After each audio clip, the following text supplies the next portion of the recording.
Olá, eu sou a professora Geisa Bis Maia Monteiro, professora da Universidade Federal do Estado do Rio de Janeiro, Unirio, e médica patologista da Rede DOR São Luís, Rio de Janeiro. Eu vou apresentar para vocês as alterações hepáticas na infecção pelo SARS-CoV-2, Covid-19. Essa apresentação faz parte de um grupo de apresentações criadas pelos participantes do Fórum de Ensino em Patologia da Sociedade Brasileira de Patologia. Contribuíram também para essa apresentação a professora Paula Vieira Teixeira Vidigal, da Universidade Federal de Minas Gerais, o Dr. Carlos Frederico Ferreira Campos, médico patologista da Rede DOR São Luís, Rio de Janeiro, a professora Monique Freire e o professor Luiz Ferreira, pesquisadores da Fundação de Medicina Tropical Dr. Heitor Vieira Dourado e da Fundação Centro de Controle de Oncologia do Amazonas. Desde já, eu convido vocês também a assistirem às outras apresentações sobre esse mesmo assunto e que, sem dúvida alguma, vão acrescentar muito na compreensão do que ocorre no organismo na infecção pelo SARS-CoV-2. Vamos lá?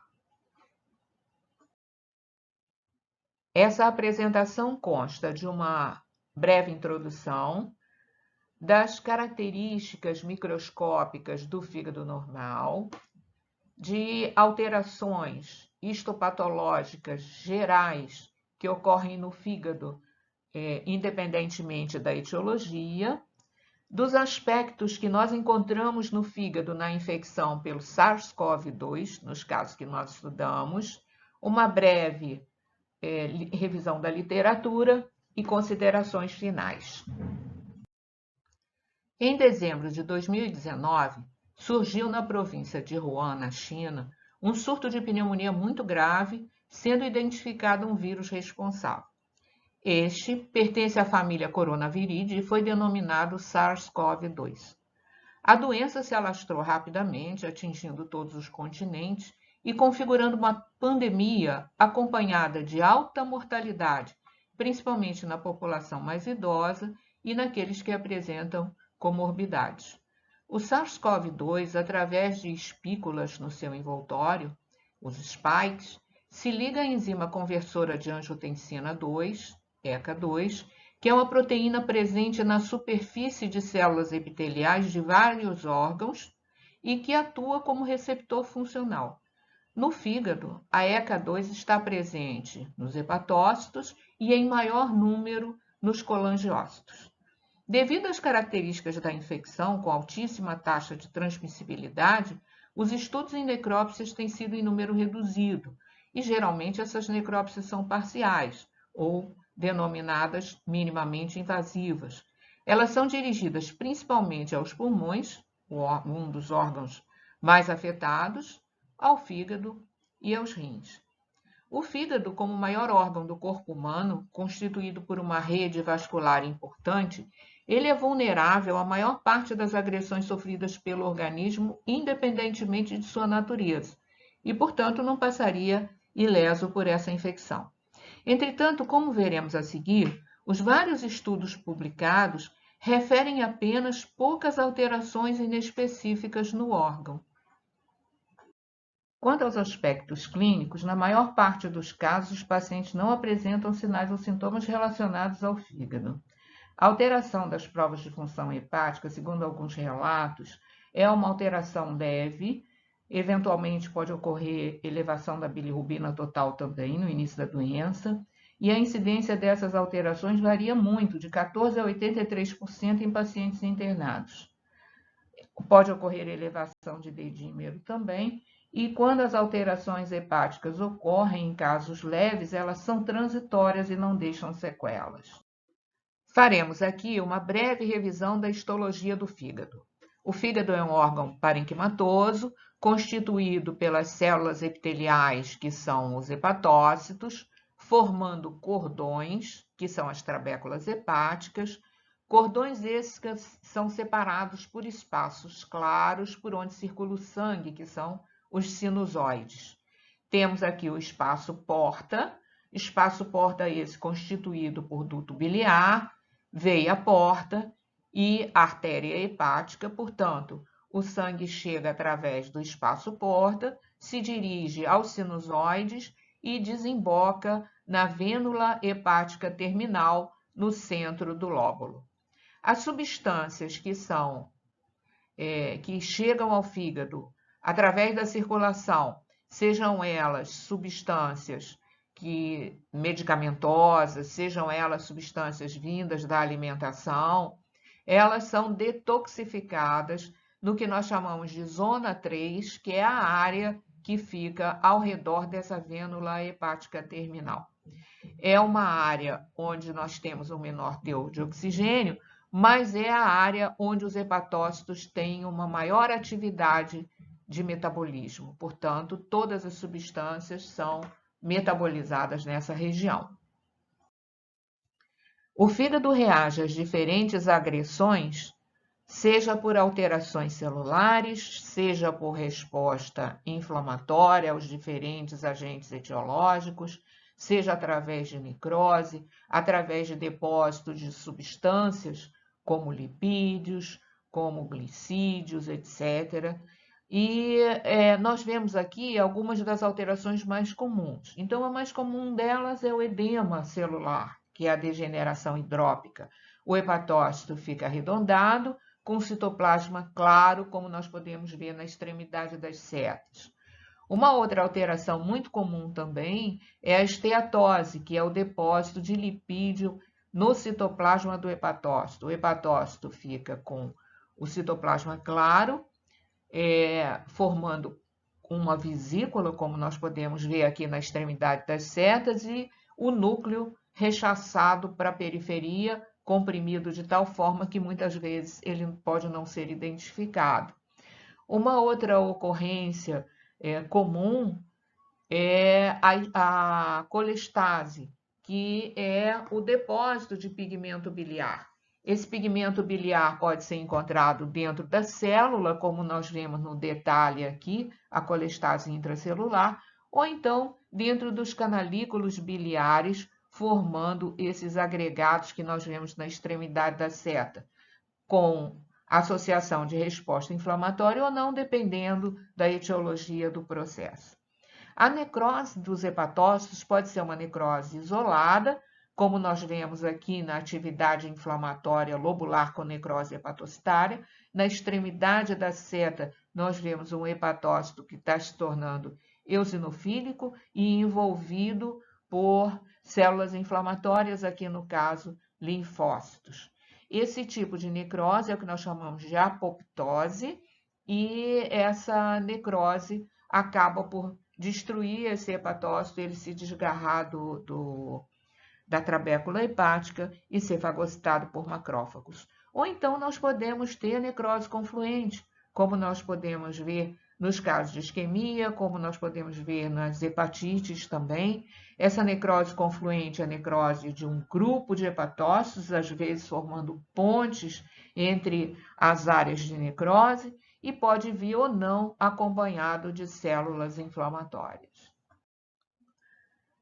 Nós podemos ter alterações circulatórias por obstrução de estruturas vasculares do fígado, por trombose, por alterações de coagulabilidade do sangue. Então, nós vemos aqui na extremidade da seta sinusoides dilatados, contendo uma grande quantidade de hemácias na luz, assim como no centro da fotografia nós temos uma vênula hepática terminal ectasiada, dilatada também.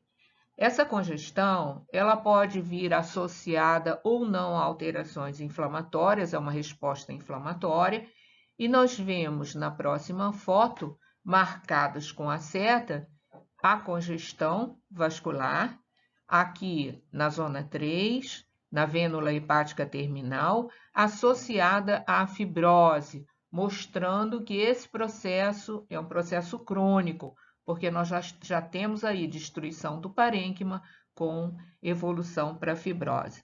E, por fim, o infiltrado inflamatório portal, que pode acompanhar os processos inflamatórios de dutos biliares, os processos autoimunes, as hepatites virais e hepatite autoimune. Nós vemos aqui na extremidade da seta um infiltrado inflamatório predominantemente linfocitário. À esquerda da seta nós temos um duto biliar e temos também fibrose nesse espaço portal.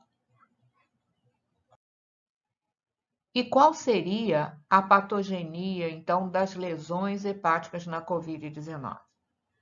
O efeito direto do vírus sobre o hepatócito, o efeito citotóxico do vírus, ali ele se multiplica, ele penetra no hepatócito, se multiplica, rompe o hepatócito e produz a necrose celular. A lesão hepática pode ser induzida ainda pelos medicamentos administrados durante o tratamento, principalmente das formas moderadas e graves. É o caso do Remdesivir, que é utilizado nesses casos graves, do tocilizumab também. A lesão hepática pode ser ainda desencadeada pela resposta imune ao vírus, o sistema imunológico agredindo o hepatócito, agredindo as estruturas hepáticas, e pode ser também decorrente do comprometimento de outros órgãos. É o caso do comprometimento do miocárdio, que favorece a estase hepática. É o caso da hipoxemia produzida pela agressão ao pulmão, com destruição do parênquima pulmonar. Alterações também da cascata de coagulação, o que vai favorecer trombose e infarto em vários órgãos e também no fígado, e a lesão pulmonar grave, como nós já dissemos. No Brasil, poucos centros realizaram ou ainda realizam necrópsias completas ou minimamente invasivas em pacientes que morreram em decorrência da infecção pelo SARS-CoV-2. Nós temos aqui em Manaus a professora Monique Freire e o professor Luiz Ferreira, e em São Paulo, o professor Paulo Saldiva, na Faculdade de Medicina da USP. Os professores Luiz Ferreira e Monique Freire disponibilizaram para a professora Paula Vidigal fragmentos de tecido hepático que permitiram uma avaliação preliminar das alterações mais comuns, das alterações principais observadas no fígado na COVID-19. Essas alterações foram representadas principalmente por congestão e dilatação de sinusoides, de vênulas hepáticas terminais e vênulas porta, em alguns casos muito intensa. Necrose hepatocitária, predominando em zona 3, do tipo confluente. Áreas de necrose coagulativa, de infarto, com infiltrado inflamatório agudo ao redor, às vezes bastante extensa, com formação de microtrombos em sinusóides e vênulas hepáticas terminais. A esteatose variou entre leve a moderada e de tipo macrovesicular. E foram observados ainda focos de atividade inflamatória portal e lobular em alguns casos. O aspecto macroscópico do fígado nos nossos casos variou na dependência da intensidade das alterações vasculares, quando essas estavam presentes, com trombose, congestão, presença de esteatose variada também, ou mesmo de alguma doença hepática prévia. Nós vemos aqui nessa fotografia que a superfície de corte é uma superfície que apresenta um aspecto ligeiramente granuloso, um pontilhado, ora castanhado, ora pardo claro, distribuído difusamente.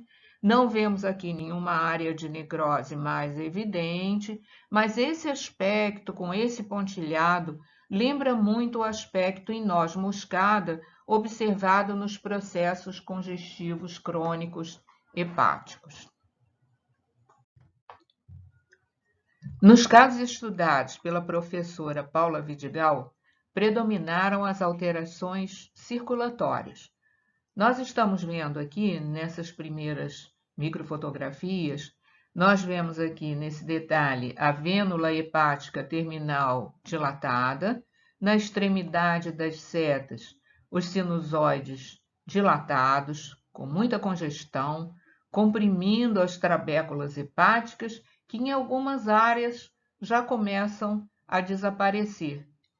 Nós vemos nessa outra fotografia um espaço portal com a vênula portal extremamente dilatada e congesta. Nós vemos nessas fotos aqui, que foram disponibilizadas do arquivo pessoal da professora Monique Freire e do professor Luiz Ferreira, nós vemos nessa primeira foto, na extremidade da seta maior, uma extensa área de necrose coagulativa, uma área de infarto, portanto, circundada por esse acúmulo de células inflamatórias ao redor e que são marcadas aqui nessa seta menor também, mas que a gente pode ver circundando toda a área de necrose.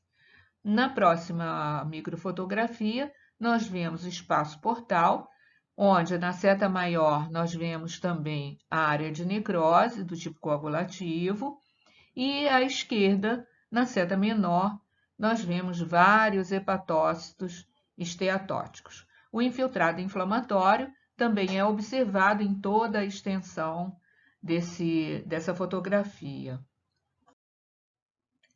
A trombose vascular foi um achado importante em grande parte dos casos. Nós vemos aqui, na extremidade das setas, veias porta com microtrombos de fibrina. Vemos também dilatação dos sinusoides e ectasia das vênulas hepáticas terminais e das vênulas portais. Nessa outra fotografia, nós podemos observar mais próximo, mais de perto, um espaço portal com trombo de fibrina aderido à parede da vênula portal. A congestão sinusoidal se mostrou acentuada na maioria dos casos.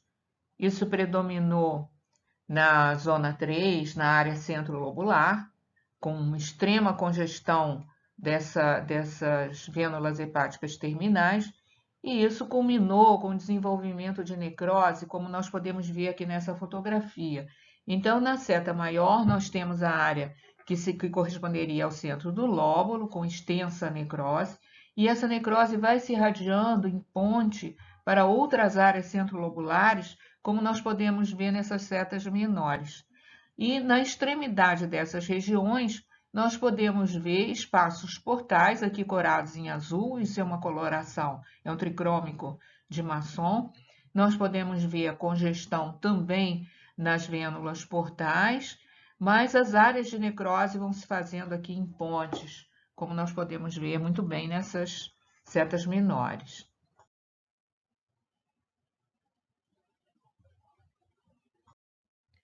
Nós fizemos uma revisão no ano de 2020, uma revisão da literatura, e encontramos inúmeros artigos, vários deles com estudo histopatológico também, embora a maior parte sejam estudos clínicos, mas muitos deles tinham também estudo histopatológico.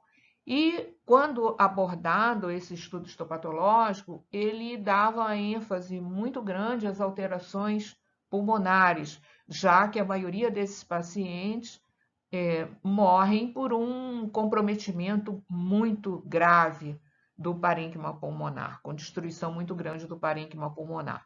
E o fígado sempre fica num segundo plano, e quando descritas as alterações, são sempre reportadas alterações leves e inespecíficas.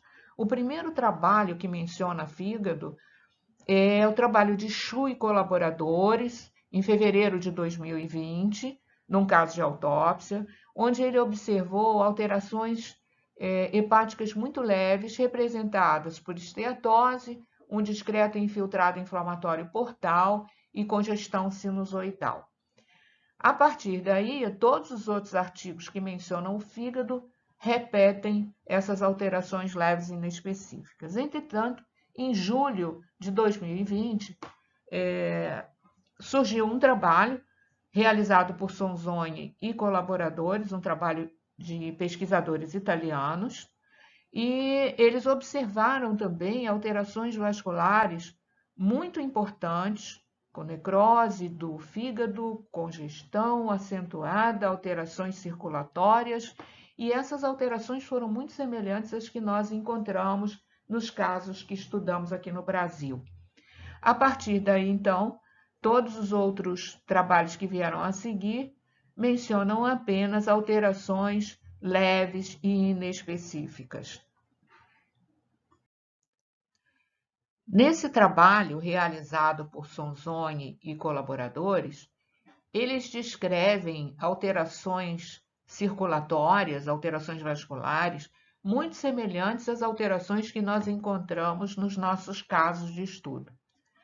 Eles realizaram esse estudo na Itália, em Bérgamo e Milão, epicentro da pandemia, com 48 pacientes, sendo que eles realizaram autópsia em 30 casos e esses pacientes morreram de pneumonia grave.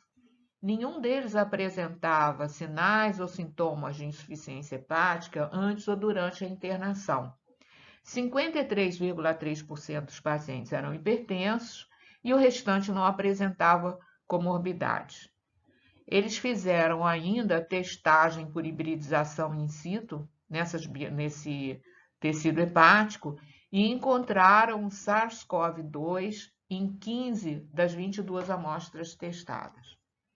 O estudo do fígado mostrou espessamento de paredes vasculares, com fibrose, espessamento de vênulas hepáticas terminais, acentuada congestão sinusoidal e congestão em zona 3, com ectasia venosa, um aumento no número de ramos portais nos espaços porta, com ectasia desses ramos portais, trombose de vênulas hepáticas terminais e de vênulas porta, e essas alterações são altamente sugestivas de um desarranjo da circulação intrahepática.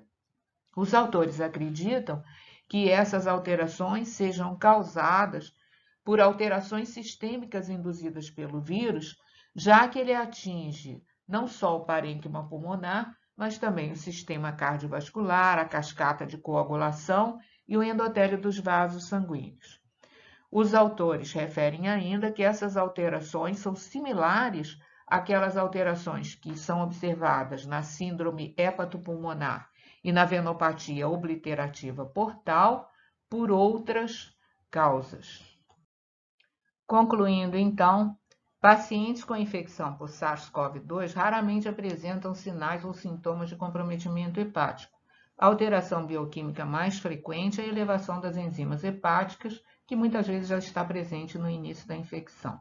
Nos nossos casos, o estudo macroscópico mostrou em maior ou menor grau um aspecto sugestivo dos quadros congestivos hepáticos. E na microscopia, as alterações circulatórias importantes que nós observamos foram semelhantes às relatadas em um dos estudos da literatura, de Sonzoni e colaboradores. Nos estudos em que foi detectado RNA viral em hepatócitos, células endoteliais do sinusoide ou epitélio biliar, não foi evidenciada uma resposta inflamatória significativa ao vírus. Nos nossos casos, essa pesquisa não foi realizada. Nós não podemos esquecer que doenças hepáticas prévias, conhecidas ou não, podem ser agravadas na Covid-19 e que fatores como grave dano pulmonar, o comprometimento cardíaco direto pelo vírus ou decorrente da oxigenoterapia, quadros de sepsis, agentes terapêuticos reconhecidamente hepatotóxicos, como remdesivir e tocilizumab, podem contribuir para o desenvolvimento das lesões hepáticas. E, sem dúvida, vários estudos virão a seguir dando uma maior importância à infecção no fígado e possivelmente teremos novidades. Agradeço a atenção e os convido a assistir às outras apresentações sobre Covid-19 do Fórum de Ensino de Patologia. Muito obrigada!